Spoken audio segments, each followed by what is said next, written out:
juste et la couronne sainte, la couronne d'Isod. Ceci a déjà été expliqué. De plus, Yaakov est la tête des justes. Il est Tiferet, et le corps, et il est appelé la tête des justes parce qu'il reçoit les bénédictions et les répand sur les justes. Particulier, sur Isod, appelé juste, d'où elle coule dans toutes les directions, c'est-à-dire, à droite et à gauche de Malkout. Ainsi, tous les mondes sont bénis. 324. Nous avons également expliqué que le verset les bénédictions sont sur la tête des justes fait référence au lieu, qui est l'alliance, appelé juste, d'où coulent les rivières. Comme l'embouchure de la cruche, d'où le vin est versé, est au sommet, ainsi est la tête du juste. L'endroit d'où jaillissent les sources dans la Nukva est appelé la tête du juste. Le juste est la tête parce que toutes les bénédictions y résident et en découlent. 325. Nous devons encore expliquer qu'un homme qui a réussi à garder le signe de l'alliance et à observer les préceptes de la Torah est appelé juste, et est considéré comme juste de la tête aux pieds. De lui, l'Écriture dit, les bénédictions sont sur la tête des justes. En effet, lorsque les bénédictions affluent dans le monde, elles reposent sur sa tête. Et c'est grâce à lui que les bénédictions demeurent dans le monde, par l'intermédiaire des enfants saints et justes qui sont sa descendance. 326. Rabbi Ilza a encore dit, il est écrit, j'ai été jeune, et maintenant je suis vieux. Tezillim 37 2.24. On dit que ce verset a été prononcé par le ministre du monde. Il l'a dit avec plus de sagesse que la plupart des gens ne le pensent. Il souhaitait donc eux ne comprendre le sens. Rabbi Shimon a dit, mon fils. En effet, ce verset a été écrit avec une grande sagesse, car les mots « j'ai été jeune » et « maintenant je suis vieux » font référence à l'union sacrée. 34. Je n'ai pas vu d'homme juste abandonné. Ce verset fait référence au fait qu'une personne juste, même en exil, ne peut être abandonnée par la lumière éternelle du Créateur, quels que soient les changements qui se produisent dans le monde céleste. La pertinence de ce passage de parfois, la présence de la négativité dans notre environnement est si intense qu'elle peut s'attacher même aux personnes les plus spirituelles, même si c'est injustifié. Cependant, grâce à la lumière de ce passage, nous pouvons nous connecter à un niveau spirituel plus élevé où les vibrations négatives de l'environnement physique sont incapables d'exercer une quelconque forme d'influence. 327. Le verset « Je n'ai pas vu d'homme juste abandonné » Teilim 37 2.24, l'union de Zahir Anpin et de la Nukva. Cela nous apprend qu'il n'y a pas de jour, Zahir Anpin, sans nuit, la Nukva, car la nuit s'accroche toujours au jour.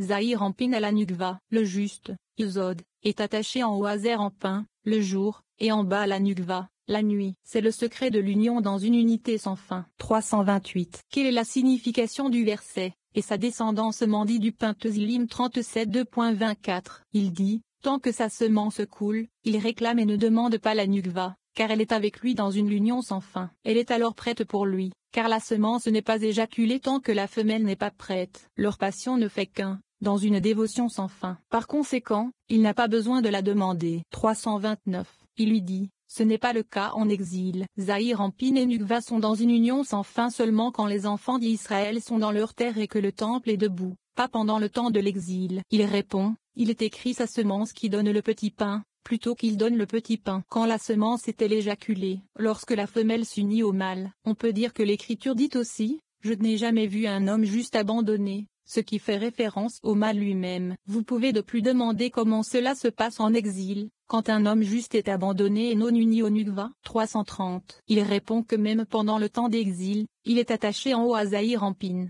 qui ne l'abandonne jamais. C'est pourquoi l'Écriture dit, je n'ai jamais vu un homme juste abandonné, même en exil. À un autre moment, aussi longtemps que le temple subsiste, le juste n'est jamais abandonné par la Nukva. Il est alors rattaché en haut à Zahir Anpin et en bas à la Nukva. Nous constatons donc qu'au moment de l'exil, il est attaché en haut à Zahir Anpin, et à un autre moment, il est attaché aux deux côtés, en haut et en bas, Zahir Anpin et Nukva. Dans les deux cas, il n'est jamais laissé seul. 35. Et il les plaça au firmament du ciel. Ce passage paradoxal situe le firmament du ciel dans la partie finale ou la plus terrestre du corps humain, les organes génitaux, la fin et le commencement, le plus bas et le plus haut. La pertinence de ce passage de notre monde physique est la plus basse de toutes les dimensions. Pourtant, parce que les désirs implantés dans les êtres humains physiques sont les plus intenses, le monde physique a le pouvoir de révéler la plus grande quantité de lumière spirituelle. Lorsque nous transformons nos désirs les plus extrêmes, du négatif au positif, nous créons de la lumière pour tous les mondes. Nos désirs instinctifs les plus puissants sont nos pulsions sexuelles. Lorsque ces désirs sont apprivoisés et orientés vers des efforts spirituels, partager l'amour avec son conjoint,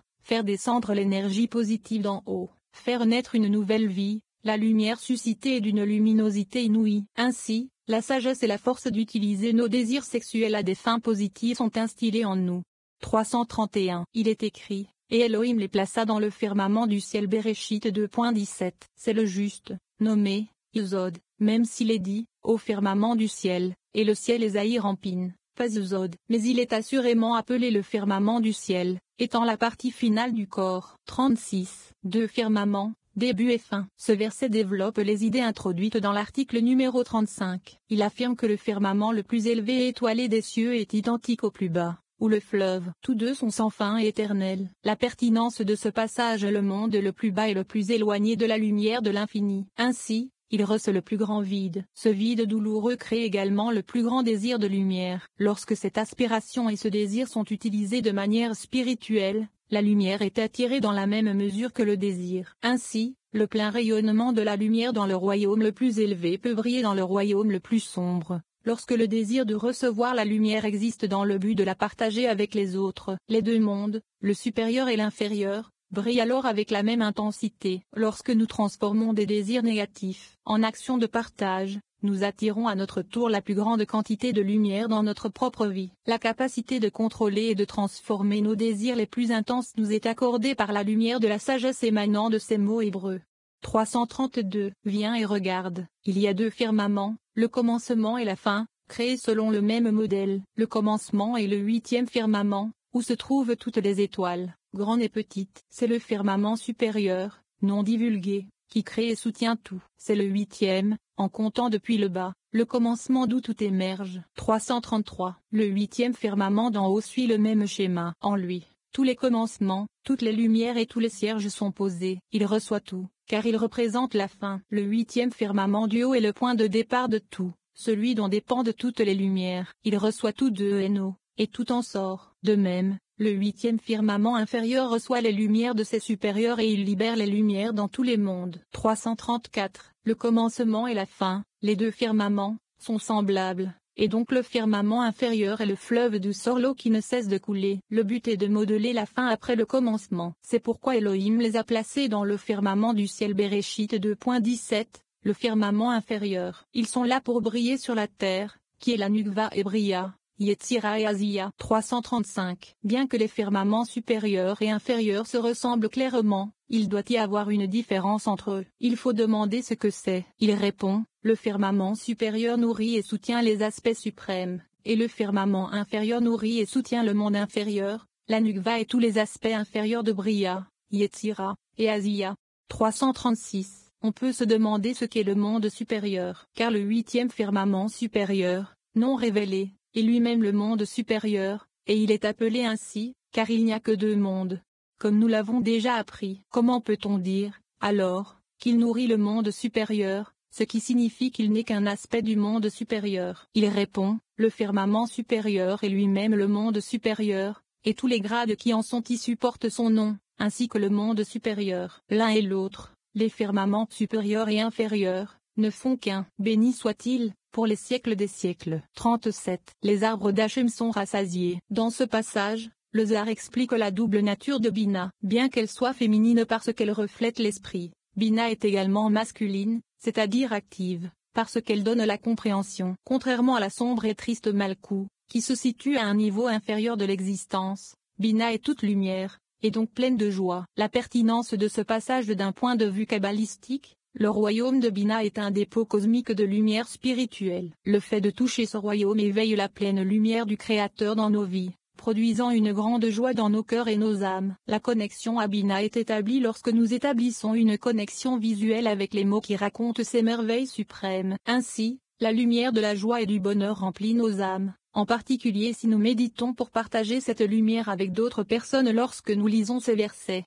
337. Venez et regardez. Il est écrit, les arbres d'Hachem se rassasient, les cèdres de Lébanon qu'il a plantés. Tehillim 104, 16. Que signifie Levanon? Comme cela a déjà été expliqué, c'est le secret de Bina retourné à Shoma. Le mot Levanon contient les lettres Leker, dont la valeur numérique est de 32, et dont la valeur numérique est de 50. Ainsi, Le mot Levanon signifie qu'il y a 32 chemins de sagesse et 50 portes de Bina. Ils ont également discuté du verset, où les oiseaux font leur nid Ibidem 17. Où cela se passe-t-il? Il répond, dans le Levanon. Le Bina suprême d'Ari Champin est retourné à Shoma. Ce sont les deux oiseaux mentionnés à plusieurs endroits, c'est-à-dire, les deux Nukva, Li et Rachel. De sorte plusieurs autres oiseaux, Ambria, Yetzira, Azia. Mais ces deux oiseaux sont superbes en Atzilu. Ils viennent de Levanon au-dessus. C'est la signification secrète du verset. Et l'avant avait deux filles Bereshit 29 2.16. Ce sont les deux oiseaux Léa et Rachel. L'avant est le secret de Levanon, qui est le secret du mâle, tandis que Levanon est le mâle joint à la femelle. 338. Quant à la cigogne,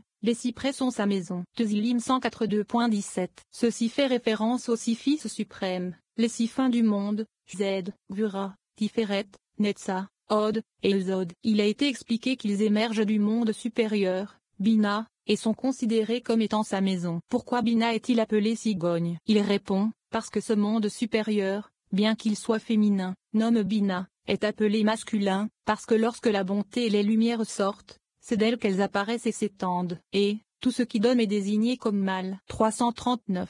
Parce que Bina est une cigogne Heb.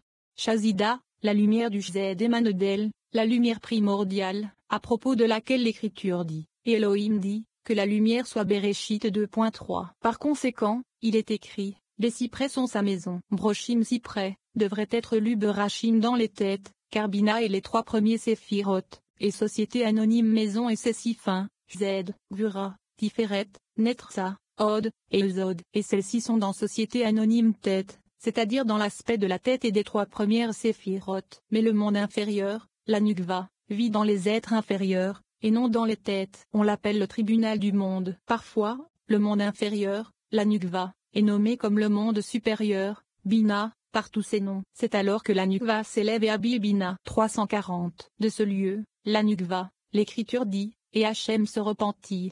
Et cela l'affligea dans son cœur. Bereshit 6 2.6. C'est parce que les jugements et la tristesse proviennent de ce lieu. Mais au-dessus, dans le Bina, tout est lumière et vie. Nous en déduisons qu'il n'y a pas de tristesse devant Hachem. Le mot devant est précis et indique la partie intérieure, Bina. C'est seulement là qu'il n'y a pas de tristesse. Dans le lieu extérieur, la Nukva, il y a de la tristesse. Il est donc écrit, servez Hachem avec joie, venez devant sa présence en chantant Tehillim 100. 2. La première partie correspond au monde supérieur, la seconde partie au monde inférieur. Heureux les enfants d'Israël dans ce monde et dans le monde à venir. Ainsi, l'Écriture dit, heureux es-tu, ô Israël, qui est semblable à vous, au peuple sauvé par Hachem, le bouclier de ton secours, et l'épée de ton excellence. Devarim 33 2.29.